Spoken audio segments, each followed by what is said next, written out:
Tommy Yarrish here at the Combine in Indianapolis, joined now by Cowboys offensive coordinator Klayton Adams. Klayton, thanks so much for making some time. First question for you. This is your first time as a fully fledged offensive coordinator, no co-offensive coordinator tag in.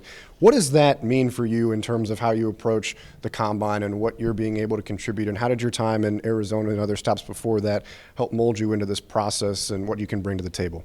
That's a good question. I think, if I'm just going to kind of answer the question from top down, I think what it means is more evaluations and the opportunity to get in the room with more of the skill players, obviously the tight ends, the running backs, some of the quarterbacks, the wide receivers, and really getting kind of a top-down evaluation of different position groups.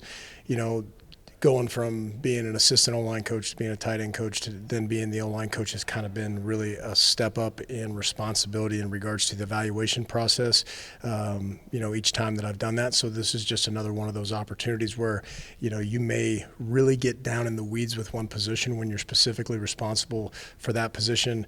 Really, as the coordinator, you really kind of have to have more of an overview of, where are we looking to take this type of player? Okay, I better get a little bit more in the weeds there, and then really just have kind of an overview and a feel for what each guy can give you. We've talked more about what you bring to the table in your process. For Brian Schottenheimer, it's his first time in this setting as a head coach.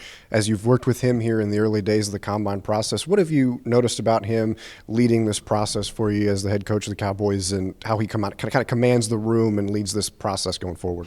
I think what you see there that I'm really excited about is the same quality and trait that all really good leaders and good head coaches have, is that he's the same guy every day. He shows up with the same attitude of we're going to work hard, we're going to have energy. It's not fake. He's enthusiastic, but it's very authentic. And we were talking to Matt Eberflus about this a little bit, but just the importance of the entire staff, since most of it is new, being on the same page, especially when you're at these settings and you're interviewing players and you're evaluating players. How would you assess where this staff is at this point in the process, just being so new in terms of getting to know each other, getting to know what everybody wants, and being on the same page?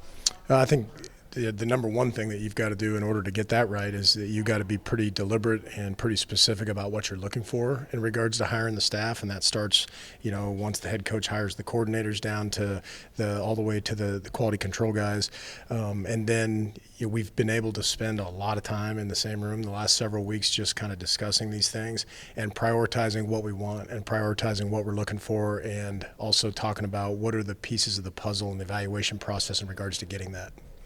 So such a big part of the Combine process, not just being able to watch the players do their drills and run the 40 or whatever, but getting to interview these guys and get to know them face to face. With that process, what has it been like in terms of when you sit in front of these players? Shotty's emphasized culture so much. How important is it to kind of see their side of things and what they can bring to the table from a culture perspective? I think what I just said there is probably the most important part of that, is just understanding that every single thing that we do here is just a piece of the puzzle.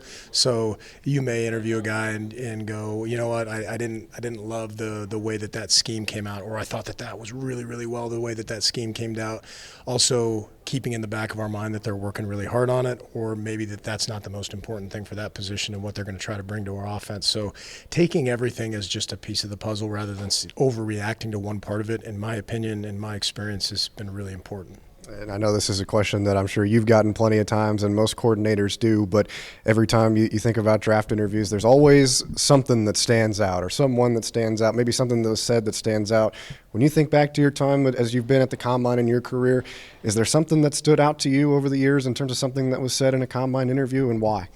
Oh, gosh, specifically off the top of my head, I can't really think of one thing that is just outrageous. Again, just taking little notes and just little bites and little pieces of the puzzle. One of the things I thought that was pretty funny just now is that We're Coming to America by Neil Diamond came on like full blast in the stadium, and so the guy that we're interviewing all of a sudden had to raise his voice and start trying to talk over the top of it, and we had to tell him that was part of it, man. We planned that, so. Yeah, so it's absolutely. You're the DJ controlling the music and the sound. Awesome. So Cowboys offensive coordinator and part-time DJ Klayton Adams joining us. Thanks so much for your time. Appreciate it.